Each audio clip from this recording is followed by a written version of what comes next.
Welcome to Just Break Up, the podcast about love, heartbreak, and all the relationship advice you don't want to hear. My name is Sheera DeMulder. And I'm Sam Blackwell. And this week, we'll be tackling topics like keeping keepsakes, begging for sex, and not wanting kids.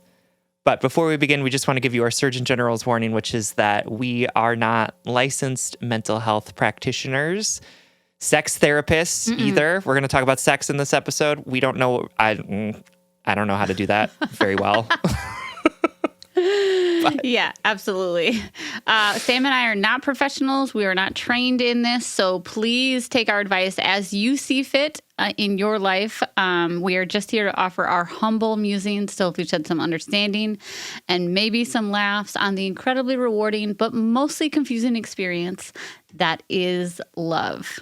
All right, before we get into this week's check-in topic, just a quick reminder that if you subscribe to support us on Patreon for $10 a month, you can join us for our first ever live stream. We're going to be doing monthly live streams with our $10 level supporters. And our first one is this Wednesday, June 22nd at 7 p.m. Eastern, 6 p.m. Central. We're going to celebrate Pride, take your live questions, hang out with Big Cats and you all. So, check that out at patreon.com/justbreakuppod. This is a great way to connect, get a question answered in a faster setting, and also directly contribute to the success and sustainability of our show. And we are grateful for those of you that are able to do that. Absolutely.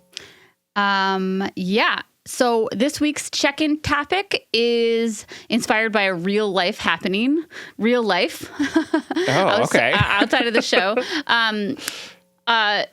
Keeping this all anonymous and also very simple because it was very simple. I got a text recently from somebody from my past who was like a friend. And they said...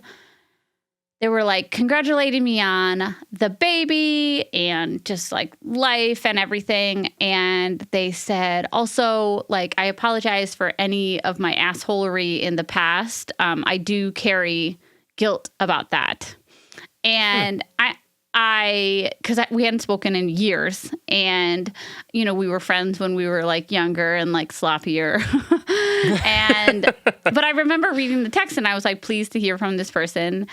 And I remember reading this text and literally thinking, I wonder what they're referring to. Like, I wonder, like, what time of our, like, sloppy youth is this person referring to? Because I sure as hell didn't think of this person and think, oh, man, they were an asshole to me. You know, like, I didn't hold them the way they held me, you know, or not me, but, like, our memories together. And I texted back and said, like, oh, my gosh, like, so good to hear from you. And just so you know, like, everything is all good. Everything is forgiven, or I don't remember exactly what I said, but, like, in my mind, there wasn't even anything to forgive. And I just said, like, I hope you feel, I know exactly what I said. I said permission to, like, set that guilt down because we are all good, you know?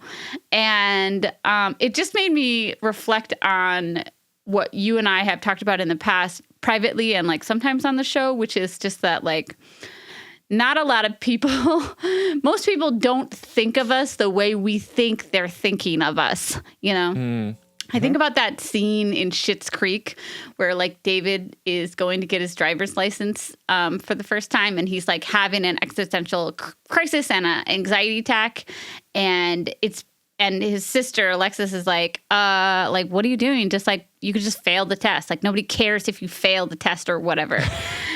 And David is, like, freaking out, and she's like, people don't think about you the way you think they think about you. You know, like, people don't care about you the way we think people care about us, you know? This is all to say, I wonder I'm interested in your thoughts about just, like, the way, the pressure we put on ourselves and the guilt we carry, often unnecessarily, because we are so good at making these narratives about how terrible we were and how people hate us or care way too much or don't care about us at all. You know what I mean? Yeah, I mean, I think that experience is like really common. I know that like I've had times where I've like apologized for something and people have been like, I don't even remember you doing that. And I'm like, oh, really? Because I've thought about it every day since. So I know. I almost wanted to respond to this person and say, you don't know how many of these texts I've sent. I've sent those texts. Like, yeah. But instead, I just wanted to like move on and like have this breezy conversation and not make it like deeply vulnerable. Sure. Yep. Mm-hmm. But yeah, I have sent several of those, like, I'm sorry, I was such a dick text unnecessarily and out of the blue. Yeah. And I also think like it can happen the other way too, where like we don't know that we've done anything wrong and a person may be harboring something about us for like years. Oh my God, facts. And also that is the exact opposite of the point I'm trying to make. I'm like, listen, people don't think about you the way you think they do. And then you're like, but they actually do. And you just don't know it. Which all gets to the point that like we will never know unless we ask. And secondly, like we'll never know. Yeah. Like we can't control or know what other people think about us all the time. Like it is impossible, and it is so deeply outside of our control as well. Like there are people in my life who, or not in my life anymore, but like people who I know who are acquaintances, and I've like written that person off in my life because they said one thing to me. Yes. And like I think it just goes to show that the things that we do actually have like very little impact, or at least like very little impact on the way that people think or feel about us. And that like one thing can either be, oh my God, I love that person because they made that joke that one time and like now they're like in my heart for forever, or like, oh, that person like did that weird thing that one time and so now I'm just like not interested in being part of their life anymore. And that it's like so outside of our control. Yeah, like I was just going to say, we can't control that interpretation. Yeah. No. And like, I love the idea of like apologizing for things that we have done wrong for sure. And I love that friend of yours like reached out and like did that apology. Like, I think it's really cute and charming. And it is just so funny the ways in which like our interpretations of our experiences can be so different, even though they literally happened to both of you. Yeah. Like at the same time. Like totally. Yeah. And like their interpretation was like, I really fucked up. And your interpretation was like, I don't know. We're in our 20s. We're all sloppy. Like that's just kind of like how it works. I wanted to be like, what are you apologizing for? But I mostly just wanted to give them permission to be like, I don't carry this at all. I don't think of you and feel hurt, or I don't, you're free, like let it go. And I think maybe that is the point I wanted to get to in the check-in topic, is just honestly like give our listeners permission to like let go of what they think that they did wrong, and like know that most likely people are not thinking of you as viciously as you think that they are, and that we're all just like moving through and doing the best we can. I'm a huge fan of these like accountability apology texts. And also I hate thinking that this person walked around with such guilt, literally use the word, I carry guilt in that department, and, and I think I just want to like give us all permission to like, we can set that down. I think I'm not sure if that's serving us, Absolutely. No, I think that that's a great permission that you're giving all of us to say like, yeah, we don't have to carry around this idea that we have somehow like so fucked up, especially when it's like there's so much distance like and time between those things as well. Right. Like I think about things that I did when I was like 21 years old and they still like give me so much anxiety and like totally. And like shame. And it's like that was literally 13 years ago. Yeah. Like so much time has passed. I'm an entirely different person than I was back then.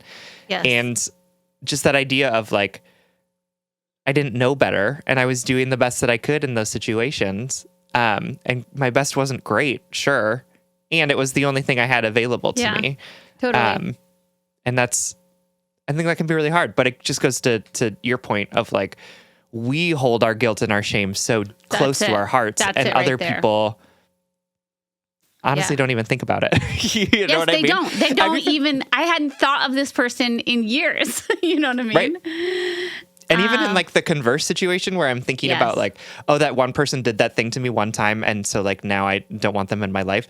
It's like such a passive thing. Right. Like it's like I don't think about it. Right. And if I met them, I would be like, hey, what's up? How you doing? Yeah, you know hi, what I mean? fine. Like it's, Yeah, it's fine. Especially those things where it's like, we didn't have a huge falling out. Like where there was like no fight that happened. It just was like they were weird once. And then I was like, okay, well, I don't need to be their friend. Yeah. Like I don't carry it around. Like it's just like it's not impacting me. It's not on my heart. Like it's just such a thing of like I don't think that they were necessarily a bad person. It's just that they did a thing and I was like, I don't need to be friends with them. Right. Like and not in a mean way, like get away from me like you're a horrible person, just in a way of like, oh, I'm just not going to choose to pursue this friendship any further. Like, yes, totally. I totally agree. And also like, so if, conversely again, like if you did wrong that person, right? Like if you were that asshole and they do hold that against you, one, they have a right to do that. Not everybody is for us. And just how we can say no to people, other people can say no to us. And also two, if they don't want to or can't or choose not to see the different version of you, the Sam that's 13 years older, that is unrecognizable from the Sam before, then they don't it's not that they don't deserve it. It's just like, then they're not for you. Then save that new version of yourself for people who can really appreciate how far you've come, how much you've learned, how much you've changed, I think that's a great way to discern what guilt and shame to carry or not, just because they can't see the new person you are doesn't mean you're not a new and better person. Their validation of it isn't the point of that growth. Yeah. Yeah. And I think like a lot of us walk around with this like existential fear that somebody in the world doesn't like us. And it's like, oh my God. People are going to not like you. Sorry. Like no matter how nice you are, no matter how kind, no matter how. And that I interrupt people don't you like just that like I go all the time. So like, it's fine. And that's okay because like not all people are for us. We don't have to be for everyone. And that's not an excuse to be an asshole all the time. Exactly. Not all podcasts are for you. So if you don't like it, you don't need to leave a review. Just stop listening. Yeah, no, and like the idea of we can fucking love that little outburst right there. I loved it. Right, we can. It's okay. It is okay that people don't like us. This segment is all about like it's chill, it's cool, like let it go, and you're like just stop listening. Don't like it. You don't have to listen. Okay. No, and like it's okay to be not liked, right? Yes. Like it's not okay to be like a dick to everyone in your life. Yes. It is okay sometimes to be a dick to some people. You know what I mean? Like, that's fine. Yeah. But it also is like, no, we're not. It is an impossible goal to think that everyone's going to like you. It's like that quote that you said in our last Patreon episode of like, Lisa Oliveira, the Patreon is going to be airing this Wednesday. That's right. Yes. Imperfection is in the opposite order. Imperfection is the only option. Yes, it's the only option. People not liking you, some people not liking you is the only option. Like there's no other way to move through the world because who knows for whatever reason, but people are just not going to like us and that's okay. Yeah. I have thoroughly enjoyed this check-in topic. We've kind of gone all over the place, but I fucking enjoyed that journey. And I feel like it bodes well for the rest of the show. So you ready to get into these letters? Let's do it.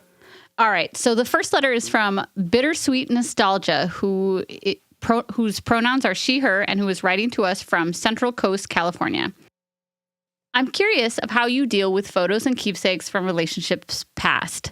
I've recently been taken out by the good-natured Google Reminder. I back up my photos with Google Photos, and it likes to remind me... Sorry, my earphone.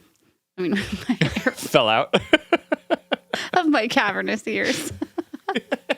Why are your ears holes so big? I don't know. I have like little elf ears if you're watching along in the video. And I know say your little ears are elf so ears. dainty. They're not dainty. They're huge and elvish. Okay, so if you want to know what we're talking about, you can watch this episode On YouTube. on our YouTube. You can subscribe. Anyway, sorry about that, folks. I just tried to catch it while talking. Okay. I back up my photos with Google Photos, and it likes to remind me of the photo highlights years later. OneDrive does the same thing. Even for those of us who don't back up their photos, surely you have some laying around somewhere. On this day, X years ago, you were having the time of your life at this very special place with this very special X that you, for whatever reason, don't talk to anymore. Do you delete the photos you shared with that special person?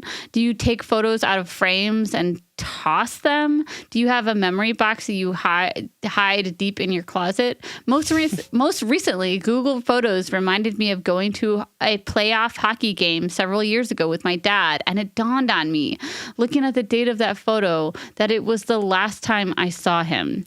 The benign reminder was a kill shot, and I broke down in tears. I love your podcast, and I'm fully on board with the block approach to moving on. But do you feel the same way about photos and mementos? I suppose a simple solution to my conundrum is to turn off the Google reminder. The truth is, I like holding on to memories and photos and various keepsakes. I don't want to get rid of them. The challenge for me is recategorizing the memories to be no longer painful. How do you hold on to memories of previous relationships? How do you feel seeing photos of previous relationships and special moments? How do you and your spouse handle this situation differently? This is a great fucking question, and deeper than the just the photos, as the letter writer gets to. It's like not just like how do you deal with photos of past relationships, but how do you deal with the memories, the good memories of relationships that no longer exist. But first, just like on the surface. So Sam, one, do you keep photos, or like Facebook memories when you were on Facebook or things like that? And two, mementos, like gifts that people gave you. I guess, like, how do you cleanse yourself of those things, or do you keep them around? And are you a nostalgic person? I don't actually know that. I'm a nostalgic person. I don't necessarily feel very nostalgic about my romantic relationships. There are a couple that I feel nostalgic about. And I do have keepsakes from relationships past, and I do have like photos of relationships past that like do come up sometimes in like particularly like the iPhoto stuff. Like it'll like memories from this day or whatever it is, and it'll be like, oh, that's that time that I went with that person to that place, like exactly right. what you're referring to. And I am a nostalgic person, and I also think that I benefit from my nostalgia being generally positive for me, right? Like I don't generally like look at photos and I'm like devastated by what's happening. Like I think that I generally experience them as being like, oh, what a great time that was. Real. Like that's sort of like, ooh, I do feel that pang of like bittersweet of like, oh, and now that time is gone. But it is sort of like a, like, oh, I recognize why this relationship didn't work out with this person. Like I for sure like wish it had gone different, or I miss them or whatever it is. And like, it feels very sort of like separate from my today experience. You know what I mean? Like it doesn't necessarily like come in and like infiltrate my moment of today. Right. So I generally keep them. Like I don't delete them. Like some of like from like toxic people, sure. Like I don't need their memories to like come back on my on my iPhone. Like if that doesn't serve me and I don't need it. But like gifts they've given me, sure. Like why would I throw out a gift? Because it hurts you? I don't know. Yeah, it's like that time that my ex was like sort of weird about coming to my house when I wasn't there, and left me a cupcake one time, and then everyone was like, oh my God, you throw it out? And I was like, no, I ate the cupcake. Yeah. Like, why would I not eat the cupcake? And everyone's like, what if he poisoned it? And I was like, what a good way to go. You know what I mean? Like eating a cupcake if I had to pick. Trusting, that's the metaphor, is trusting the universe not to be evil. Yes, exactly. Yeah, I think I'm nostalgic, but I get like a little violent in my breakups, meaning I have to like aggressively, not actually enacting violence, but I have to like aggressively cleanse, because I am terrible at setting boundaries in breakups, as you know, because you've set them for me. So like I have to delete all photos, I have to delete phone numbers, I have to like do the full cleanse so that I can have like a clean break, or else I will be messy until the end of time. However, I am thinking about one particular relationship that was good, like was inherently good and just didn't work. And that is hard. That's hard to see that. I think I can't, I don't have a kill shot example the way the letter writer does, but I have looked at photos or mementos from that relationship and felt a pang of nostalgia, not because I want that relationship back, but I think in a similar way that the letter writer like touched on, just sort of acknowledging like time passed and lost and love lost and just sort of like the unbelievability of it. Like, oh, wow, in this moment in time, I was loved by you and you loved me. And there's something bittersweet about that. Even if you're happy, even if you've moved on, even if this person turned out to be a total dick and like broke your heart, to look back on that and to know that in that moment it was true and tender and loving I think it's hard. It's a lot for our hearts to comprehend. I think that's the tricky thing about photos. Like, at the end of the day, we are like archaic mammals. And we look at a photo and think like, oh, how can we process all these feelings at once? Gratitude that the relationship is over, or gratitude that you survived it, nostalgia for when it felt good, or missing that person, wanting their love back. The audacity that you loved them in the first place, I think that a lot of emotions can come up. I'd like to approach the question of this letter in terms of like the physical keepsakes and photos, in the way that we talk about like Instagram and our access to our exes. 20 years ago, when did the internet become a thing? Who knows? 3,000 years ago, right? During the age of dial-up. Anyway, there was a time in the not so far future that it was physical photos and not this robot generated kill shots. You know what I mean? And I would like to address it like, okay, well, what would I have access to before the internet, and how would I deal with those photos? I probably I would have a keepsakes box. I've had a box of photos in the past, and I put that box away. And then when I'm ready, like the letter writer said, when it's no longer a kill shot and instead just a soft, tender remembering, then I can look at that box again. And to be honest, the photos that I have kept that I tucked away until I could look at them without feeling hurt, because they were important to me, I kind of grew out of too. Enough time passed where the specialness of them, the urge to want to keep them, I would look at the photo and I would no longer feel hurt, and I would no longer feel nostalgia, and I would no longer feel gratitude. I would just feel presentness. And maybe that is the goal, to get to a point where like you don't need these things. Yeah, I don't know. That was just like some random musing, but do you think it's like, how would you feel if your partner had a ton of photos from their past relationships? That's a great question. I think I would feel fine with it. My phone is full of photos of things that are like no longer present in my life. Like there's thousands of photos on there, probably of like exes. Absolutely. 100% sure that there are exes in there. Really? Your phone goes that far back? Yeah. Well, I'm also thinking that like I don't totally understand the cloud and routinely delete photos that like my most recent ex until this current relationship, I deleted all of the photos of that motherfucker. Legit. And I would be happy if Peter had photos of his former loves, because like that's a part of his life. And if he wants to remember it, like, cool, then he should remember it.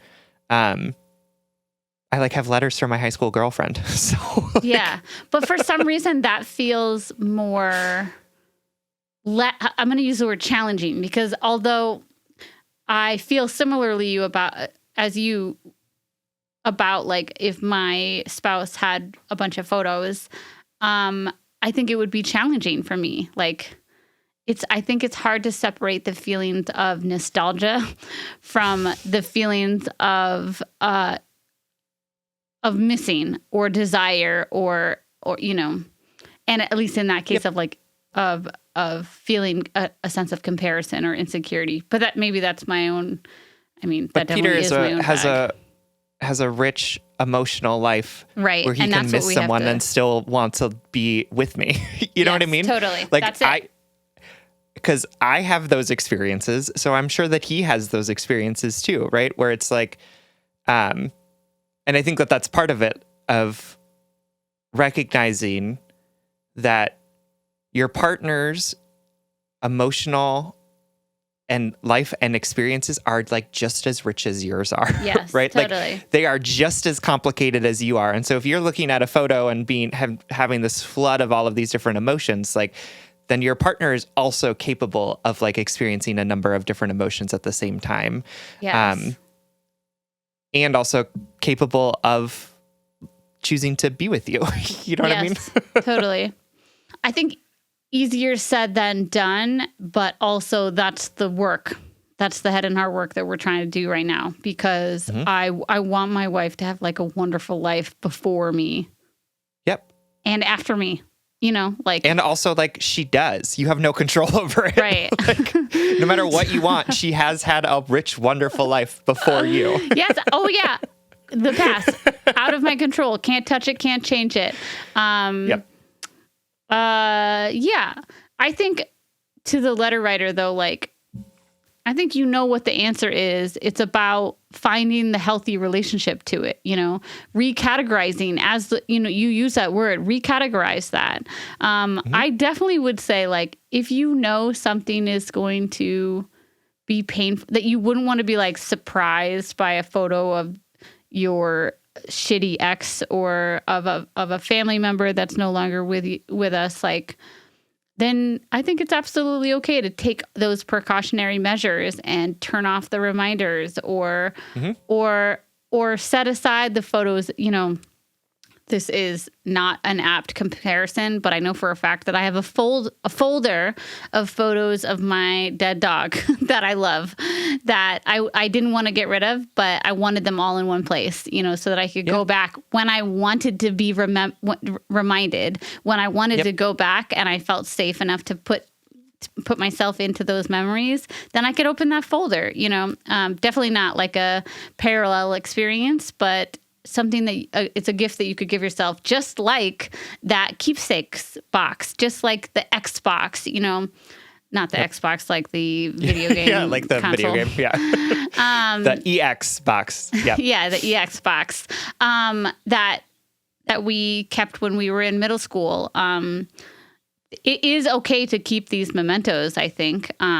Having mementos from a past relationship is not a threat to your current one, as much as our assumed monogamous, like intensely toxic romantic culture wants us to think. It's not a threat. It's not a threat. Yep. Like separate the threats. Like the threat is your current partner wants to be with somebody else. That's a threat. Them having a photo of someone they once cared about, but are no longer with and don't care about in the same way, someone that they have recategorized in their heart, not a threat. Mm-hmm. Yeah, absolutely. And the other thing I'll say is that having memories that devastate us isn't necessarily a bad thing. Like you talked about sort of seeing that picture of your dad and like breaking down in tears. Like, I recognize that was like really painful and that like was really disruptive to whatever it was that you were trying to do. And it's not a bad thing that happened. Like, of course you were devastated by that. Like, of course, seeing that and remembering that like deeply impacted you. And the ways in which those memories become less immediately devastating is by being exposed to them, right? By having them and going through them and processing through all of those different emotions, right? Like, and if it's super disruptive to you, like, for sure, take this with a grain of salt, right? Like, I don't really know how this is showing up in your life. And like, but I know that for me, I had to spend more time thinking about my dad so that it wasn't like when I was reminded of him, suddenly my whole day was disrupted. And instead, I'm often, not always, but often now at a point where I can see a picture of him, or it's Father's Day yesterday, right? Like, I can go into Target and see a bunch of Father's Day cards and not like erupt into tears. Right. But part of that is like, I had to be okay with the fact that like, that's the reaction my body was going to have to not just like random pictures of him that come up on my phone, but also just like stuff in the world. You know what I mean? Like, and then the process of those memories coming up and me getting more used to them. Right. So it's like, yep, I can see those Father's Day cards, or I can drive past the iron working building that he liked to do art at. Right. And be like, when originally it would be devastating. Now it's like, oh, I miss him. I feel so sad that he's not here anymore. Like, that kind of stuff. So I think often we think of like having these big emotions like sadness are coded for us as being like, those are bad and I shouldn't have them. And I want to open up the opportunity for us to say that like, those emotions aren't bad. They're difficult, right? They're challenging in a lot of ways, and they're telling us something important. And enlightenment doesn't mean we never have emotions like sadness or anger or nostalgia, right? That's not the goal. The goal is to have those emotions and right-size them, right? To say like, yep, of course I'm feeling sad. I just saw a picture of my dad, right? Yes. Like, oh yeah, of course I'm feeling sad. I'm around a bunch of people buying Father's Day cards for their alive dads while my dead one doesn't get one, right? Like, of course. And sadness isn't something that we need to run away from, right? It is something that is part of our experience that is telling us important things about who we are, who we love, what we're doing. Like, this is a lesson that I'm like still learning. So like, I'm being real preachy, but I'm being kind of preachy to myself too. So good. Is like, sadness is one of those emotions that helps us even as it feels really devastating. And again, if this is like traumatic or like disruptive or like whatever it is, like, talk to your therapist about this for sure. Like, I don't know what I'm talking about. I don't know you. But for me, my experience was that like, I've had to really understand that sadness is a part of my experience of grief, of moving on, and that it's not, and my letting go of the idea that it's somehow bad for me has let me experiencing it in a much more productive and less scary way. Like, it's not like, oh God, I'm feeling sad and I'm never going to feel anything else ever again. Or like, this is bad, I'm having a bad reaction. It's like, no, of course I'm feeling sad. Why wouldn't I be? And this like happiness is an emotion that is important and will also pass, right? There will be other things available to me after I experience this awful, painful, but also delightful sadness, right? Like this important sadness is what I'll call it. So I don't know if that's what you're experiencing, but that is something that I've really had to process through and continue to process through in my experience of grief, not just for my dad, but also for like who I was in my 20s, or like the places where I've been, or the friends that I've lost, or all of these different things of experiencing that sadness is something that's really important and not something that I should be trying to run away from. I think that's so beautiful and profound. And I'm going to say something like 1,000 times less profound right now to end the letter. I just wanted to say really quickly, also for the other side of the spectrum of folks that are like, oh, but I have these pictures from this very important relationship and I don't know what to do with them.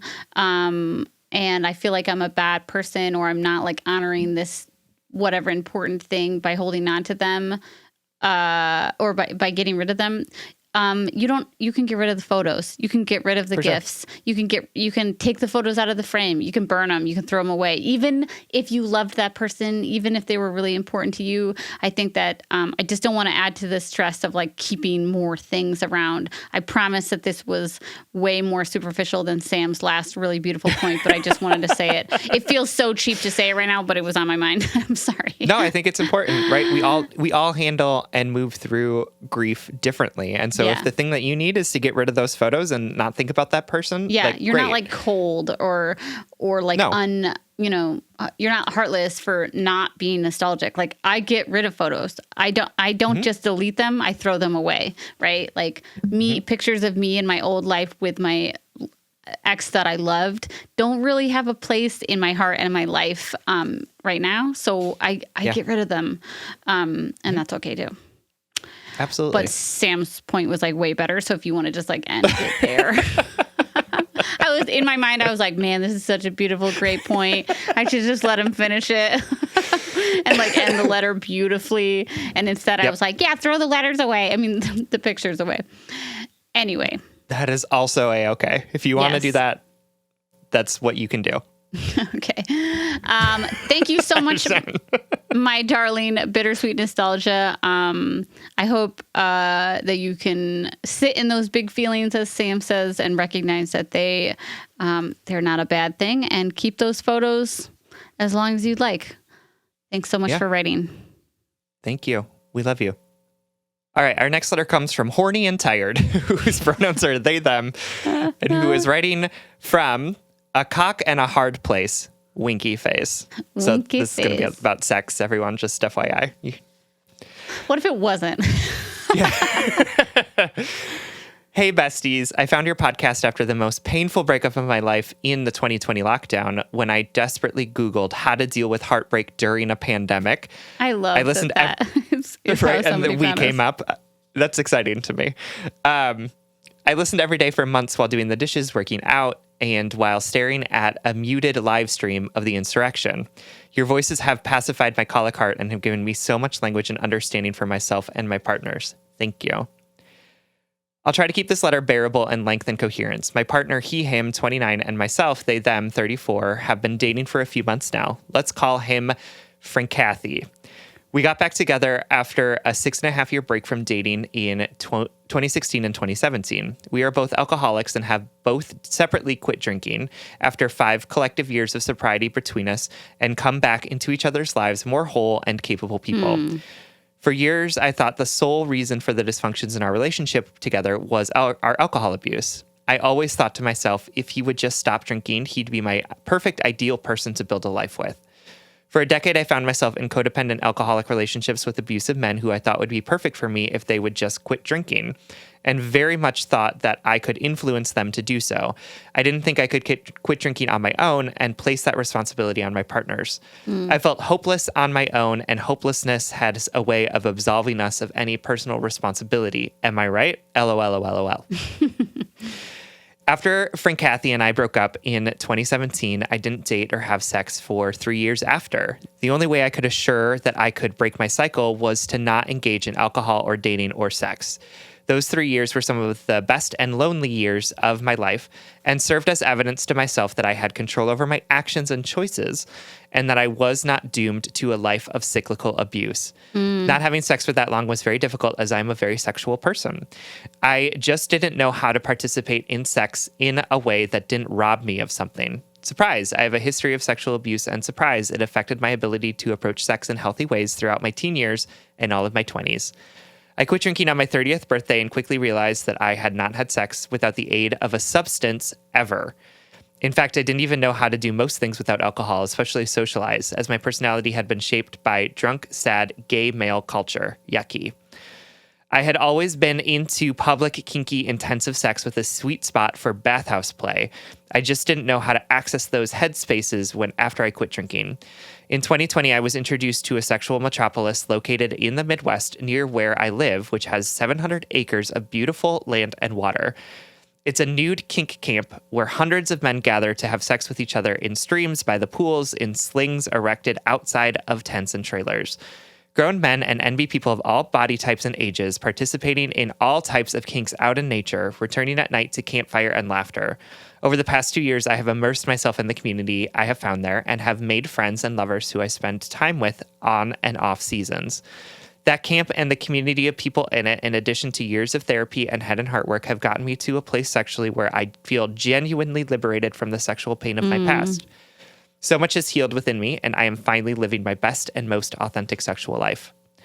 So anyway, that brings us to now and me and Frenkel. He really is my ideal partner in every way imaginable, except one, and I'm getting there, I promise. He is kind, treats me right. We have fun and enjoy a lot of the same things. He gives me space to love my lovers and go to the nude camp. We laugh a lot, and he's so sweet and thoughtful, and I really can see us sharing a future together and being happy. However, I'm afraid we aren't sexually compatible anymore. I'm starting to wonder if we ever were sexually compatible to begin with, because the first time we dated, there was a lot of sexual dysfunction and missed connections between us, and I never really had my needs met. I just thought it was a symptom of the alcohol. Now that the alcohol is out of the equation, I'm starting to feel resentment towards him all over again for not meeting my sexual needs. This shows up in a myriad of ways, like I get a new sex toy and excitedly introduce him to it, and he stares at me and it like I'm crazy. I ask him to initiate certain sexual acts, explaining that it is hard for me to be the only one initiating and that it would really turn me on if he did it from time to time, only to be met with weeks of silence, as if the conversation never even happened. I'm the only one who initiates sex, and he shuts down when I bring up our sex lives and how to connect deeper within it. Recently, I was shopping for a sex sling online and showed him a picture of what I was thinking of buying, and he flatly said, "Oh." Then nothing. I asked him, do you want to try using it with me? He replied saying, sure. I told him that I've seen him get more excited over drive-through condiments than the prospect of fucking me in a sling, and that I don't think it's too much to ask for a little enthusiasm. I'm really hot, like what the fuck? There are small rejections almost daily of my sexual advancement, and it hurts really bad. I'm also sure to communicate that if what I'm asking for is outside of something that he wants to participate in, that's okay, he just has to tell me. He asserts that he's into it, and assures me that he'll get better, then doesn't. He says things like, you're always horny, when I tell him I'm horny. Or he'll keep his clothes on when I get naked and lounge about the house, and it feels like he does it as a barrier for sex. Last week I was picking on him over inconsequential annoyances that he brought it to my attention that I had been picking on him for a few days and wondered what was up. I explained that I'm really harboring some resentment towards him because I'm the only one starting conversations about sex, and he's not meeting my needs despite me literally giving him roadmaps to them. I told him that I don't want to go back to a place of being shut down sexually, and that I can't stay in the relationship if inaction and indifference is going to be his approach to sex with me. This hurt him deeply, and we took some space to think about everything. He shared with me when we talked that my sexuality is so loud and big that it silences him, and my relationship with my lovers in the camps make him feel like he can't meet my needs. He tells me that his fear of not meeting my needs turns into a self-fulfilling prophecy, and he shuts down. He asked me to keep trying with him, and that he knows he has it in him to be open sexually and to work on this aspect of our relationship. I never doubt his love for me, and I never doubt my love for him. We are undoubtedly in love, and also I'm suffering in these crossed wires. I know he wants to meet my needs. I believe him when he tells me that he does. I also believe him when he tells me that my sexuality intimidates him and makes him feel small. But I'm not able to shrink down to a mode of sexual expression that makes him feel more secure. Now, it's been a few days, and already I feel like it's being pushed under the rug again, even though I see him trying, and I'm so angry that it feels like too little too late. I'm angry at this incompatibility, and I'm angry at him. I don't know if I have it in me to keep trying. I deserve a great sex life, and I am done begging men in my life to see me, to celebrate me, and to participate in pleasure with me. And that's what it feels like, begging. It feels like I get a commitment to work on it only when I'm on the way out the door and not when I'm inside the house in the bed next to him. Obviously, it's not working. I'm afraid, though, that if I leave, it will be too soon. I'm afraid of hurting him. I'm afraid that if I leave now, it would be a missed opportunity to build a sexual relationship with him, which nourishes both of us.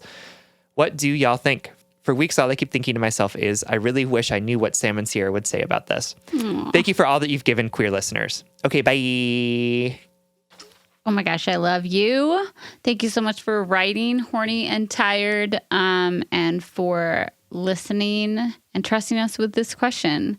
I love the sentiment of, I wonder what Sam and Sierra would say about this. Like, I just find that so charming, and I appreciate it. Should make bracelets. You know, like WWJD. What would Jesus do? What would it be? What would WWSASTAT? Sastat. Is that what that fucking spells? Sastat? I don't know. There's a lot of letters. I'm making merch. I'm making merch soon. So, what would Sheera and Sam say about this? Yeah, Sastat. That's great. But also, no, it's that feels cultish to me, and I don't want it. Okay, so first of all, horny and tired. I just want to say, like, I'm so proud of you. I'm so proud of you for getting sober, for doing that time, that necessary abstinence time, that you gifted yourself to better, to walk further down that path of yourself. And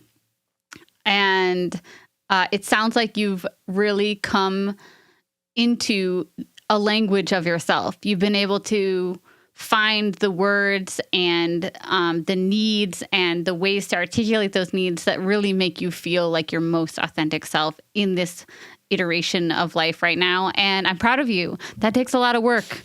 And I know that this is partly some of this frustration that you're experiencing right now, I think, is because you worked so hard to get here. And now you want the payoff of that labor, which is like totally reasonable. You know, you worked really hard to come back to yourself, and it's really reasonable that you're getting frustrated that your partner can't really meet you here because you deserve it. Mm-hmm. Yeah, absolutely.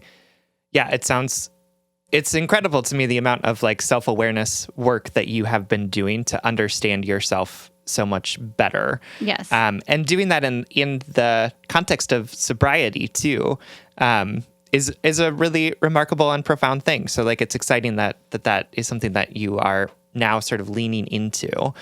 And I want to say flat out that like, if you want to leave this man because he's not having the kind of sex that you would like to have, and that's a deal breaker for you, like, you are 100% justified in that opinion, right? If this is something that is like core to your understanding of how to be in relationship with people and how to be yourself, and you're not really wanting to change that, right? Like, if this is really deeply important to you, like, you are 100% justified in breaking up with this person, right? Because he's not meeting that sort of core need that you've identified, and you've been trying, right? You've been sort of saying these things and expressing these things, and recognizing that like, it isn't necessarily his fault that he's struggling with like the sex stuff. It's not necessarily your fault that you are really looking for more sex in ways that you want to have that type of sex, and that incompatibility, even though it's neither of your faults necessarily, can end the relationship, right? Yes. Because there are so many things that are part of our relationships that are outside of our control that lead to incompatibility. And at the same time, I also want to create space for the idea that your version of sex, right? Like, your version of what a sexual relationship looks like isn't the only or best way to have a sexual relationship with people, right? Right. And I do want to create space for the idea that you might be assigning a lot of value and meaning to this lack of sex that your partner, Frenkel, may not be assigning to it. Right. And that like, this sort of idea that the fact that he's not having sex with you is because he doesn't want to celebrate you or doesn't want to participate in pleasure with you is like not necessarily what's happening, right? I understand that it's like very real 100%. For you, and that's how you're experiencing it, and that is absolutely true. Like, I don't want to diminish the way that you're experiencing it. What I do want to say is that your experience of it isn't the only experience of it, and there's an opportunity to challenge yourself to say, okay, well, the story I'm telling myself about this lack of sex is that he doesn't celebrate me, that he doesn't want to participate with me in this important part of my life. I don't know that that's the true story of why this is happening, or whether that story is true for him. Right. And again, if you're at a point where like, this is something that I need, great. Like, you don't have to do the work to to be in this relationship with him. And I want to say that like this may also be a thing that happens with future partners too, right? Totally. Because our experiences of what sex is and what sex means are going to always be inherently different, right? We may find places where there's like some alignment, but we're all different people in different bodies with different experiences of sex. And so it's never going to match up perfectly. Right. Yeah, I love that, Sam, because in this letter, I genuinely relate to both. Like I have been there with a partner saying like, this is how I want you to honor me. This is how I want you to fuck me. This is how I want to be touched. Or can you do this for me? Can you meet me here? You know, like so much of communication, we think it's like meeting each other on a bridge, right? But a lot of the times it feels like not only are they not meeting us on our side of the bridge, we have to fucking build the bridge and then cross it and go get them to come to our side of the bridge, right? Like I've been on the side also about intimacy. You know, I've been in the place of having a history of a bad relationship to sex and a bad relationship to my body and my boundaries, and finally being at a place where I think I get it and being like, I'm sorry, you don't want to like go down on me, or like I have to, Yeah. I didn't have the journey that our letter writer did, but I relate to being like feeling unhonored. Really, that's like a great way to feel it, or to describe it. And I know what it's like to be on the other side of it, where there is this terrifying vulnerability, this mounting pressure, and the combination of the two makes action so hard. It's the pressure to when the pressure is on, and when it comes to sex too, like there's so much vulnerability about this, and I feel like the pressure to get everything right often is hard to wade through. It's hard to like approach a task when you feel like you are being, when not only is the pressure on, but you're being watched, you're being interpreted. Every word you say is being taken as a sign. And honestly, I'm also guilty of that. Like the sure, like, do you want to fuck me in this sling? Sure. Or sure. Or however he said it, we don't know. Right. But I have been the person that's like, I'm sorry, was that an enthusiastic sure, or was that like a passive sure? I'm hurt by that. You know, I'm hurt by the way my wife says things all the time, which is like the most lesbian thing I've ever said in my entire life. But it's not what you said, it's how you said it, honey. Yeah, right. Anyway, there's just a lot of pressure here, and you're both feeling it. And I also relate with your partner in the fact that would make me freeze up. That would make me feel extremely anxious and intimidated. Like the whole the camp and your lovers. I love that for you. I'm so happy you found that. It sounds like such a holistic healing space for you, and that's all I could ever wish for all of our listeners. And also, if I was your partner, I would be hella intimidated by the 700 acres of lovers that are able to fuck you better than I can, that are healing to you too. And, that is not to take away from that healing at all. And that's not even I don't think that's an accurate interpretation of your partner's feelings. Like he's happy for you. He loves this for you. And also that's like a very steep tab to sort of be able to pay for by yourself. And I also want to say that when it comes to sex, there is so much stigma, and there are often so few, I don't want to say like so few helpful resources, but like so few accessible resources to help us like work through the trauma of sex itself, right? Like, and all of the different like shit that goes along with it. That it may be that your partner does want to do something about it, but maybe at a loss of like how to go about it, right? Because like even thinking about, when we interviewed Casey, who runs the Queer Sex Therapy Instagram, right? like one of the most profound things that we talked about, right, was like, I said something like, oh, I never talked to my therapist about sex. And they were like, has your therapist ever asked you about sex? And I was like, no, he has not. And I love my therapist. Like, I'm really not trying to disparage it. I hope that he doesn't listen to this podcast, but maybe he does. And it was like, yeah, because therapists don't get trained in sex therapy, right? Like, it is not a required curriculum for people to get their degree in mental health counseling. And so just like thinking about how intimidating it is, not only to be like exactly what Sheera said of like having a very sexually sort of healed partner while you're struggling with that, being told that like you're not having enough sex or you're not doing it in the right ways or you're not enthusiastic enough about it. And then also feeling this thing of like, well, where do I even go to start doing some of this stuff? And I know that this camp really worked for you and that camp isn't going to work for everyone, right? And it can be really hard for us to figure out what is my path to finding a way to navigate sex in a way that works for me. The other thing that I wanted to talk about too was I would encourage you to read the book Ace by Angela Chen. I'm not saying that your partner is asexual, but one of the things that Angela talks about in that book that I found so profound is this sort of the different types of consent and what that looks like and may feel like for people who are either giving or receiving that kind of consent. And often we think about sex as being like, yes, enthusiastic consent, like I'm in it, I really want to do it right now, and I'm like ready to do it. And there's also types of consent that are more like, I don't know that I really want to do it right now, but I know that when we start, I'll want to do it, right? And both of those... That is 100% my consent all the time, except for like some absolutely. frisky That is evenings. a million% my consent.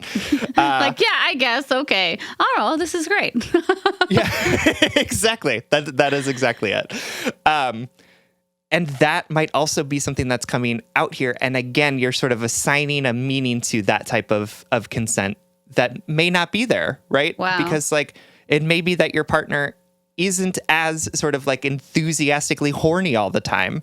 And getting asked that question of, hey, do you want to fuck me in the sling sometime? And him saying, sure, might not be like, oh, I don't want to do this, but might be like, I'm not sure if I want to do it now, but like if we get started, then I would definitely do it. Right. Like, and so I would just encourage you to be thinking about the ways in which people are responding to you and what sort of meaning or story you are reading into the things that they're saying. Not in a way to negate your own experience, right? Yeah. That is not what I'm trying to do here because your experience is 100% real. Yes, absolutely. I love it.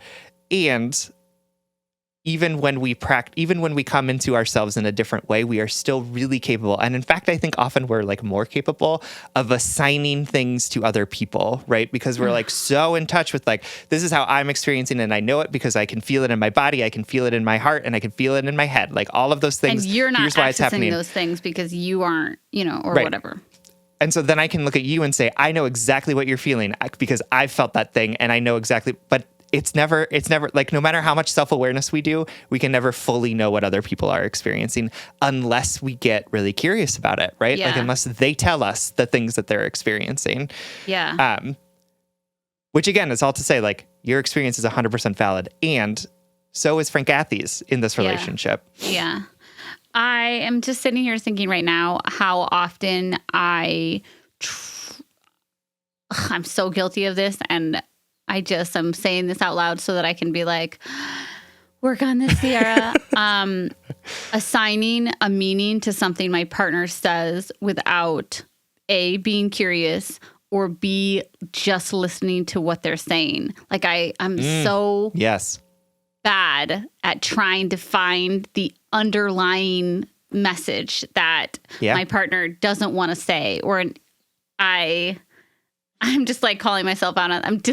I'm sitting in my own accountability right now, being like, damn, Sheera, you got to stop trying to figure out what everybody is trying to say to you. And you just have to listen, or you have to be curious. You have to trust them to tell you or whatever. And also I wanted to say, I love... That we're so hypocritical right now because we have this podcast. Yes, 100%. Where we like assign meaning to what everyone else does. Yeah, I mean, that's literally communication number one. And number two, I don't think I could, after 1,000 years of practice, I still don't think I would stop trying to figure out what people meant when, by what they said. And also we can always practice more curiosity. The point I wanted to make too, connecting to the pressure aspect that you were saying about like, the shore,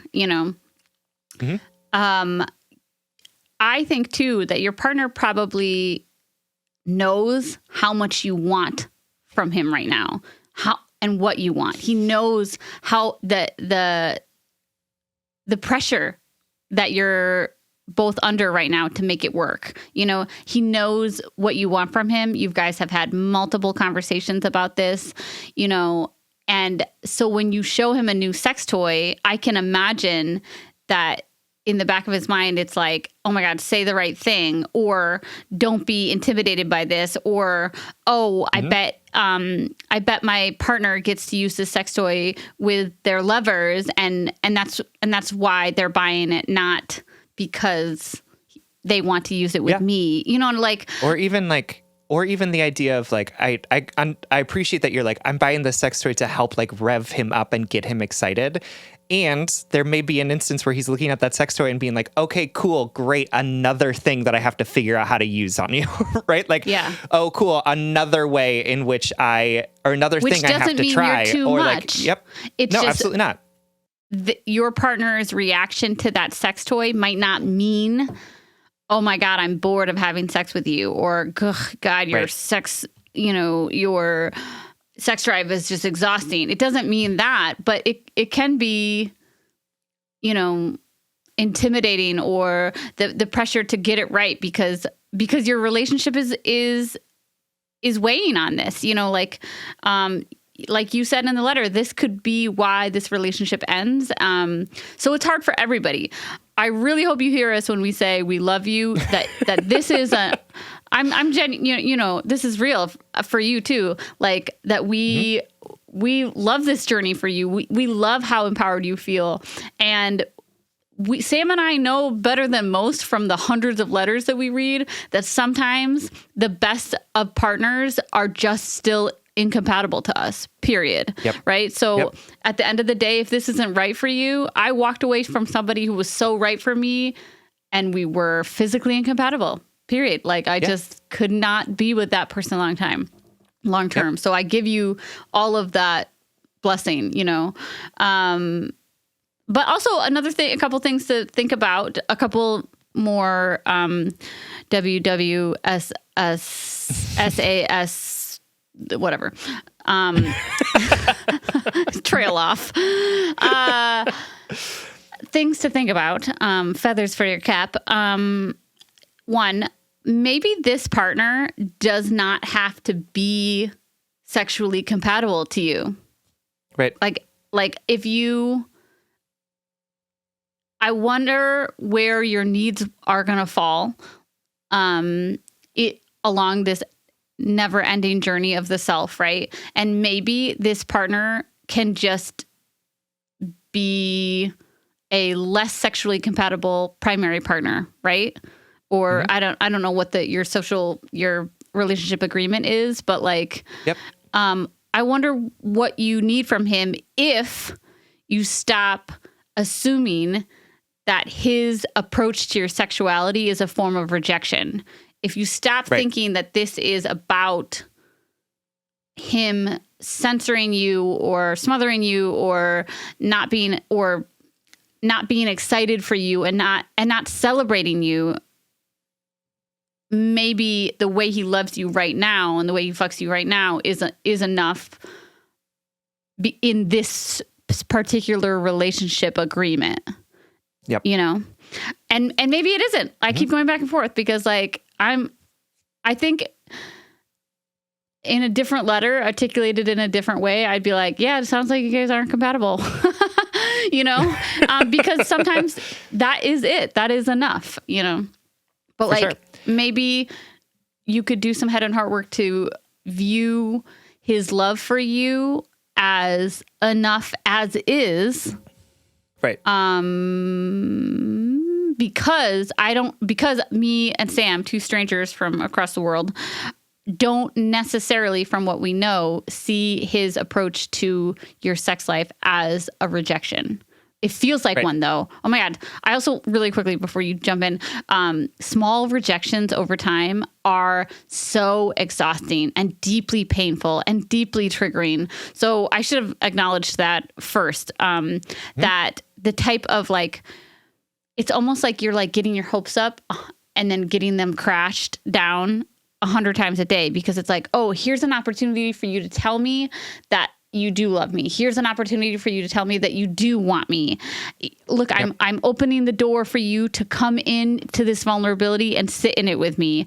And again and again and again, that door is closed in your face. And that's really hard.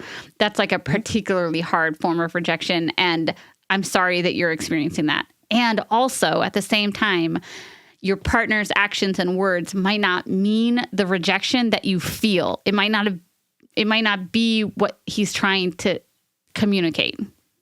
I think one of the things to also think about too is that like we can lay out, like you said, we can lay out the roadmap to meet our needs, and we can't expect our partner to just meet our needs. Yes. Like all of them. You know what I mean? And like Sierra's metaphor of like, we're trying to build the bridge and then like bring them over to your side. I think it's like, it's important to remember that like your space around how sexually sort of liberated you are and how horny you all are all the time, right? Like is working really well for you. And it's like the place where you want to be. And your partner is in this other place where he really wants to be. Yeah. And the point isn't to sort of like create the roadmap and say, okay, come to my side, please. Right. The point is to create this roadmap and then figure out like what third place you are going to operate in together. And so like my question for you is, or my encouragement for you, if you are going to stay in this relationship, is not just to express your needs, but also to come up with some sort of agreed upon way that you all are going to function sexually. And that doesn't mean just like, you're going to fix yourself and you're going to meet me over here, which I am not saying that you've said explicitly, but can totally imagine that that is what Frenkel heard in the way that you articulated it. And instead say, okay, so this is something that we've agreed that we both want to work on, right? We want to be in more sexual stuff together. So what does that look like? Does that look like we have an agreed upon day that we do this? Does that mean that we introduce like one toy at a time? Does that mean that, you know, we agree that like you initiate sex like at least once a month? Like literally, I want you to come up with like the things, the protocols that you're going to use with each other in in the relationship that you're going to be embarking on together, right? Like, I want you to think about like, what are the sexual agreements that you're going to be making with each other? Because it's not that, like I said, it's not that you just drag somebody to your understanding of how sex should work, but that you two are different people in a relationship with each other who have different understandings of what sex should, what you want it to look like. And so it's really challenging to do that for sure. And I know that that means that you're going to have to compromise on some sex stuff, which may feel really, really uncomfortable for you, given that you have found such a way to be comfortable in your sexuality in that particular place, you know, with that 700 acres of fucking, right? So like... Episode title. 100%. Yep. And then iTunes will immediately be like, this title is inappropriate. Fuck them. Right. And like, that's the place where you have found a lot of comfort. And it's great that you found that, right? Like, amazing. Like, it's so great that you found a place where you can be sort of like authentically who you are in relationship with other people. And that doesn't actually happen in relationships all the time. And again, if this is a deal breaker for you, if you are like literally like, I just want to be with someone who's going to fuck me in the way that I want to be fucked, I don't blame you. Yeah. But I also want to make sure that you're like, I want you to. I also want to just make sure that you are not, again, imposing this sort of understanding around what is best or right when it comes to sex onto your partner who is engaging in sex in the way that feels best and right for him. So just things to ponder. You asked us what we would think about it. And so these are all the things that I think about it. Yeah. And one more thing from Camp Sheera, which is only like 2 acres of sex, unfortunately. Is 0 acres of fucking. Yeah. I just want to touch on resentment for a second because I have the what's the word? Like inclination. Yep. I tend to resent. Like that is a very easy emotional path for me. Resentment. Sure. I think it's a way for me to protect myself or hang on to my anger or feel justified in my anger because I was taught for so long that to be accommodating instead of being angry, to accommodate people's needs instead of hold them accountable to mine. And so resentment is like, it's my way for me to hang on to emotions that I think that are going to protect me, if it's a lot easier for me to hold people accountable if I'm like, oh God, they are treating me poorly and I resent them for this instead of sitting in it all. So I just want to say, like, I understand what you're feeling right now. It's been a path of small rejections, right? It's been a path of you putting yourself out there and you feeling rejected, and that's hard and painful, and that affects the way we feel about ourselves. Like it's draining, and I'm sorry for that. And also, resentment can drain vulnerability from communication like that so quickly. And when we're talking about sex and we're talking about intimacy and we're talking about partnership, we need to be in a vulnerable space. We need to be in a curious space.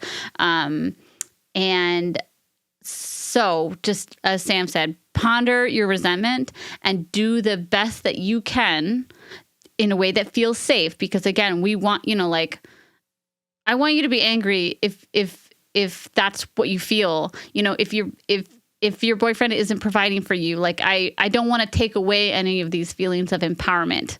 And also, I want you to be able to show up to these conversations and leave as much resentment at the door. Like, even just like mentally be like, I'm going to set this down for the next 10 minutes and just be curious and not try to interpret it what you're doing, not try to, not try to guess at how you feel about me, and not always assume that what you feel about me is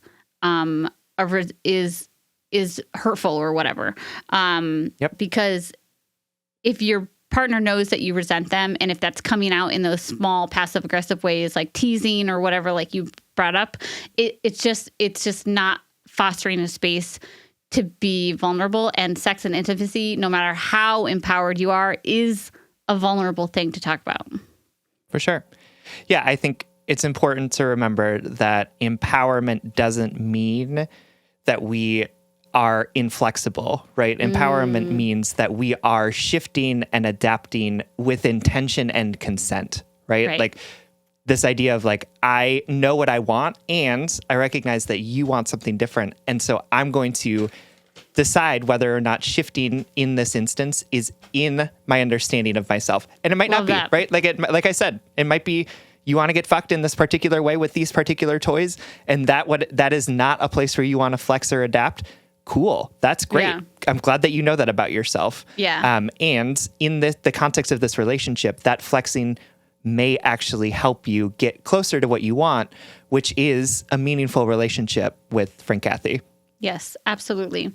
We're obsessed with you. We love you. Thank you for all the kind words that you said about us. Every time somebody says something about our queer listeners, it makes me deeply emotional. So I thank you for that.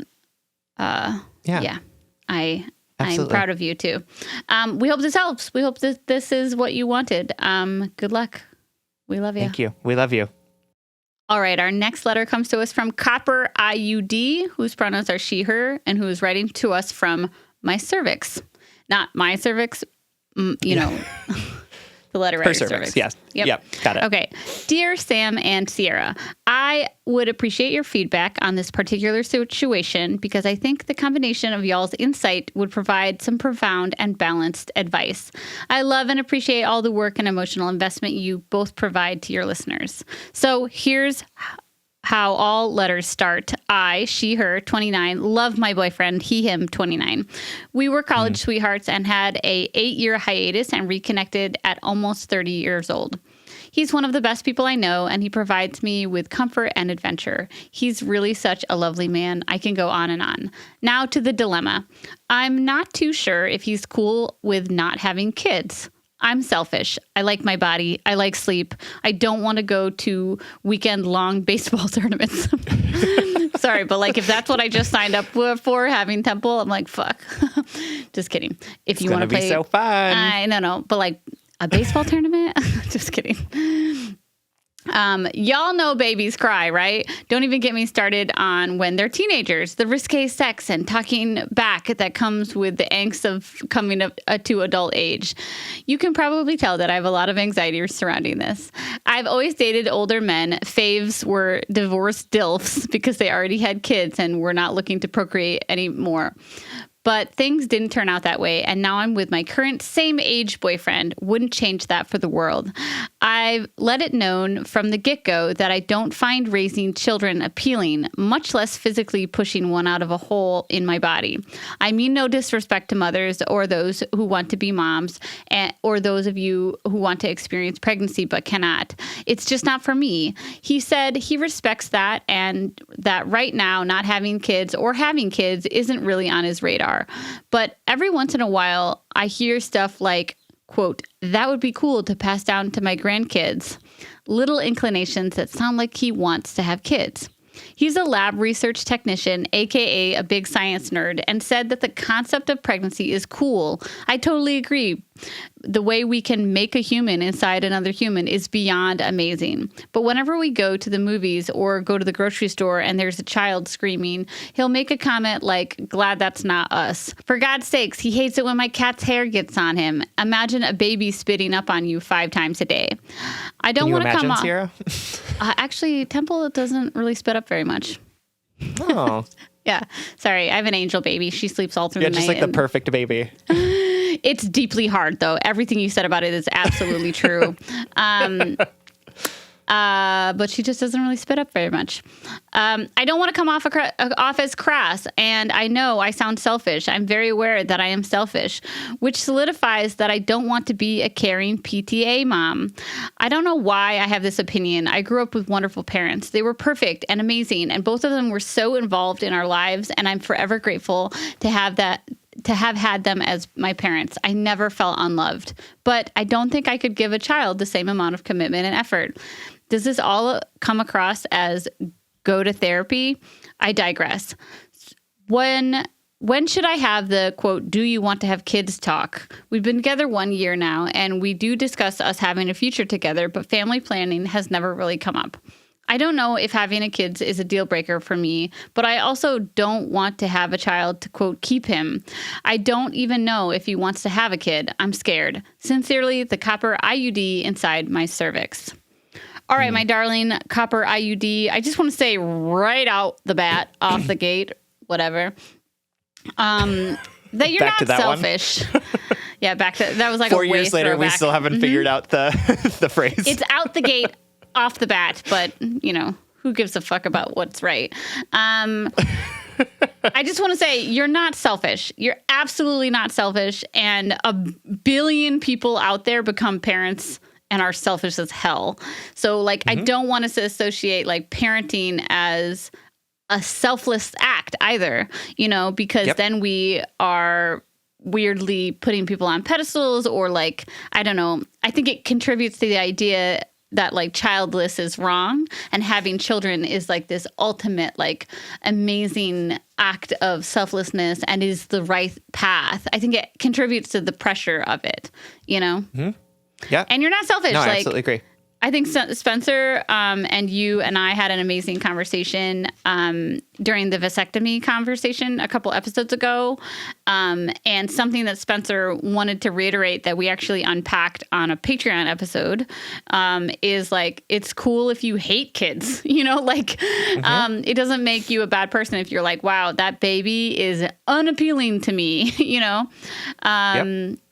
People don't have to want to have kids, and it definitely doesn't make you don't come off as selfish to me at all. Like, this is the conversations that we're meant to have when we decide, that we hope to have, right? When we decide if we want to become parents or not. And a lot of people are stripped of that decision, you know? So, yeah, no, not selfish. No, absolutely not. And I appreciate you sort of starting with that sort of societal conversation too, because I do think it's important to call out that like people with uteruses, and particularly people who have been socialized as women, there's like another element of that on top of like not only this idea that we have that like parents are like selfless people and their decision to have children is like about the betterment of humankind or whatever, but or like that, or their life, that their whole lives like get paused or whatever. I mean, they do, but like right. But I think it's also important to recognize the pressure that we put on people who are socialized as women to not just want to have kids, but also to feel motherly towards children, even if they are not their children, right? Like you should be in the grocery store and hear the child screaming and be like, "Oh, I just want to," and immediately start lactating. Yeah, exactly. And so like that's an important consideration for us to also be talking about too. And we actually have gotten like a slew of letters recently about pregnancy, I think because of Roe versus Wade and like the potential of that being overturned. So like also know that you're not alone in this experience of being like, what the fuck are kids? And like, what the fuck am I supposed to do about it? Like that's I think we're in a particular moment right now where folks are really thinking a lot about that. Right. And the other thing that I'll say to you is like, I think when it comes to conversations like this, where we're talking about family planning, when we're talking about finances, when we're talking about like future oriented stuff, it's important that we have those conversations, not just once, right? Like it's not like a one and done type of thing where you sit down and you check it off the list, but it's like a thing that needs to be recurring, where it's like, okay, cool. I know that we talked about having kids at the beginning of the relationship, and I told you that it was kind of like a no for me, and you were like, I'm not really quite sure. How are you feeling about it now, right? Because it's still a hard no for me, so I want to make sure that we're like on the same page.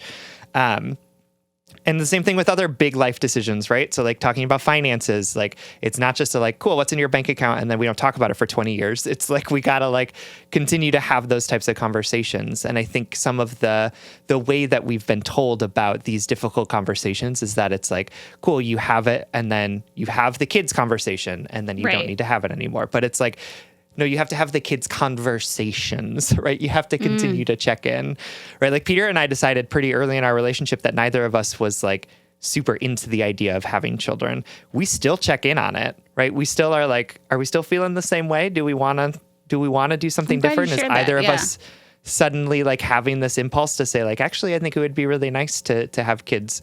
But it's important for us to continue to have it, because not just the idea of like, you need to figure out what your partner wants, but also like things change. And I'm not doing the thing. I promise I am not doing the thing where it's like, you'll want to have them eventually. I am acknowledging the reality that our opinions and experiences of the world can change to say like, I do want kids and now I don't, or I didn't want kids and now I do.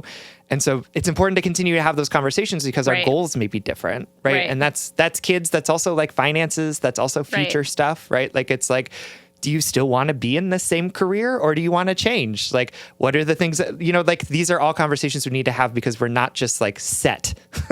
We are like constantly molding and like changing. We are like wet clay, as Sheera has said in the past, where we are constantly changing. This is an episode of throwbacks. I love it. Yeah, I honestly like we could end the episode right now because that was so perfect. I feel like there's not a textbook timeline to talk about having children, although my darling copper IUD that like, if it's sitting on your heart, if it's weighing on your heart, it's time to bring it to your partner, you know?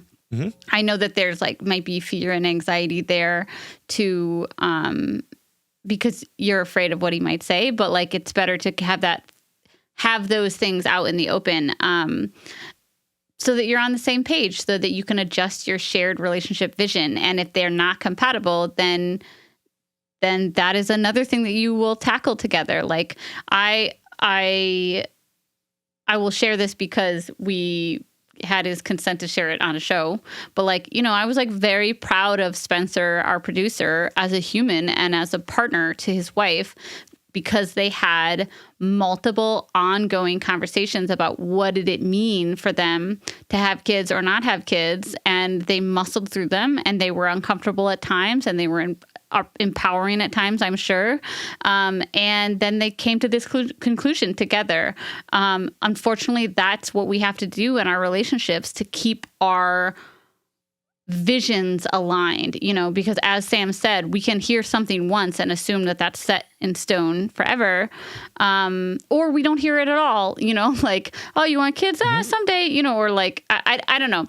I just want to empower all of our listeners and myself, honestly, to remember that it's always okay to check in or to recheck in, and that you want to be on the same page with somebody, even if they say something that you don't want to hear. That is a better reality than floating around waiting for the shoe to drop or something like that. Mm-hmm. Mm-hmm. Absolutely. And you know what? Like, pregnancy is fucking wild. Like, it is a bizarre scientific experience. And also, he could say that and 100% not want to deal with the actual aftermath of the scientific experience that is pregnancy. You know, that's right. Yep. I guess this is like, if I could add one more thing to this, just the simple idea that like many things can be true at once. He can envision having grandchildren, and also at the end of those laborious conversations be like, I'm not really sure this is the life for us. Or you all could decide that you wanted to foster teenagers, or you could decide that you never want to have children. And he does. And then that is the compatibility issue that you have to deal with. You know, like sure. Multiple things can be true at the same time. Yeah, absolutely. And like, you have it in your head pretty firmly that like kids are not an option. It sounds like he is still like on the fence about it, right? Like he doesn't know exactly what he wants. So like, it's very possible that he's thinking about grandkids because the possibility is still out there, even as he's recognizing like, and I don't know that I want to have kids, right? Like both of those things can be true at the same time. It's like a Schrodinger's baby, where it's like the baby exists and it doesn't exist. Yeah. And so just again, this is one of those instances where you can sort of check your own experiences and say, like, where am I placing my assumptions of like what he's experiencing too, right? Like in my head, I'm not going to talk about grandkids because like grandkids are a firm no, they're off the table. Whereas like his experience might be like, I'm still thinking about hypothetical grandkids because that's the way I've been thinking for a long time, even if I know that that's not actually something that's going to happen. Or like that, the metaphor of it, right? Like I am a parent now, but I could absolutely see how like a really cool memento would be like, or an antique would be a great thing to pass along to a family member. You know what I mean? Like, I don't know what he meant by that. We won't know until you ask. I think zooming out from this letter for a second, this feels like JBU 2018. Like, when would you start talking about kids? Like, meaning in 2018, I felt like we answered a lot of questions much more directly instead of like musing about the nuance of it all. I think it's like one of the earliest conversations that I would have, particularly if this is a deal breaker. You know, it's reminding me, God, we are really doing a lot of throwbacks.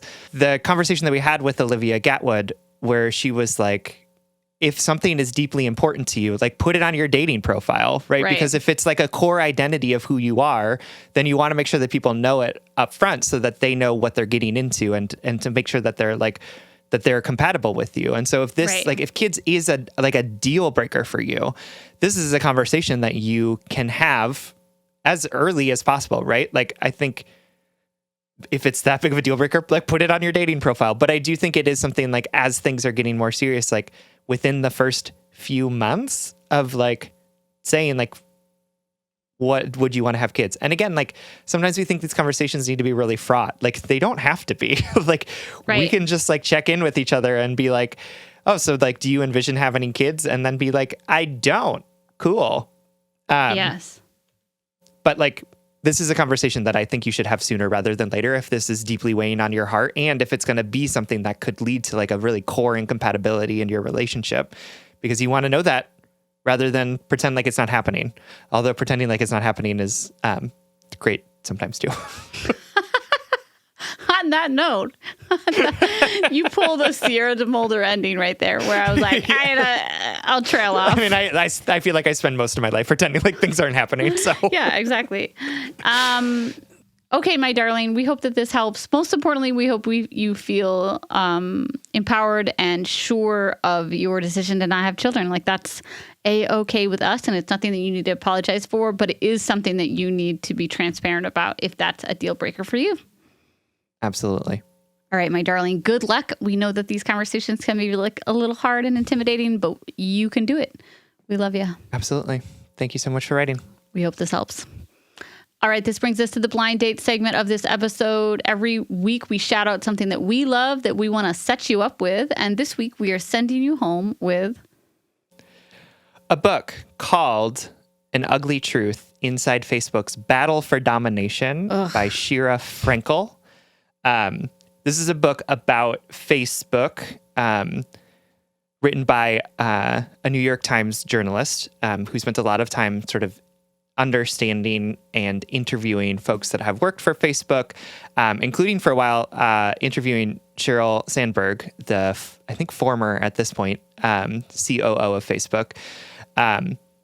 It is a pretty unflinching examination of the ways in which Facebook has created the the current political and social climate that we are operating under, and sort of outlines a lot of the different ways in which decisions that were made by folks like Mark Zuckerberg have had these really long-reaching implications on how we sort of interact with each other and how we experience the world, and the really sort of profound lack of remorse by the executives of Facebook about the thing that they have created. And it was some stuff that I knew, but it was a lot of stuff that was really new to me, which was really interesting. And I appreciated the ways in which sort of Frenkel like laid out the path by which we got here, in just like a very clear and important way. And that there was like a lot of research behind it as well. So like lots of different interviews, a lot of different things. And it really sort of brought to light some of the things that I had been personally feeling about and experiencing with social media, and sort of this idea of like, yeah, and here's how it is playing out, not just for you as a consumer of it, but also us as a world, really, because there's a lot of stuff about stuff that was happening outside of the United States too. So I enjoyed it. It was at times like a disgusting, anxious read, right? Like it was distressing, but it also was really interesting. So again, it's called An Ugly Truth Inside Facebook's Battle for Domination by Sheera Frenkel. I'm going to ask you this on air so that you are accountable to our listeners. Will you send me that book and the Ace book? like a physical copy of them? Yeah. I don't. Okay. Yeah. I don't. I listened to the Facebook one on Libby. So okay. Then we'll do that too. Never mind. But will you send me the Ace book? Yes, I think I might have loaned it to someone, but if I have it, I will send it to you. Okay, thank you. In an envelope. That's an inside joke, everyone. Not even a good inside joke. It's just funny. Okay. We got to keep the mystery alive. Yes. All right, everyone. Thank you so much for listening. You can like us on Facebook and you can follow us on Twitter and Instagram. I know, at Just Break Up Pod. You can slide into our DMs, send us your favorite relationship memes, and most importantly, submit your questions about all matters of the heart at justbreakuppod.com, which is also where you can find our merchandise and the new WWSASTAT bracelets. I love it. Please remember to follow and subscribe and leave us a 5-star rating and review wherever you get your podcasts, and consider supporting us on Patreon. If you support us on Patreon for as little as $5 a month, you'll get an additional bonus weekly episode. And if you support us for $10 a month, you will get your main feed ad-free. So exciting. And also access to our Q&A live session on Patreon, which is happening this Wednesday, June 22nd at 7 p.m. Eastern, 6 p.m. Central. So if you sign up now, you will get access to that, and it'll be super fun. And we're going to be doing those monthly. So if you miss this one, you also have the opportunity to listen or to join those in the future. Yep. This literally keeps our mics on and helps us reach more brokenhearted souls who need two random strangers giving them relationship advice. Original music, recording, editing, producing, all magical things by our good friend Spencer Wirth-Davis, a.k.a. Big Cats. Make sure to check out his most recent podcast, Finding Quantum Quest, put out by Duvid Media. I changed it up, so it fucked me up. You did change it. Yep. Now you do the affirmation. Okay. Yeah, and remember, hard emotions are a part of life. Having those big emotions, you know, those nostalgic feelings, sadness, jealousy, resentment, feeling regret, feeling shame. All of these feelings are a part of life. It doesn't necessarily mean you're doing something wrong. It doesn't mean that you are unhealed. It doesn't mean that you are unworthy or unsafe. Those hard emotions are often trying to tell us something, and it's up to us to discern whether or not that thing is true or whether or not that thing is important to us. And if all else fails, just break up.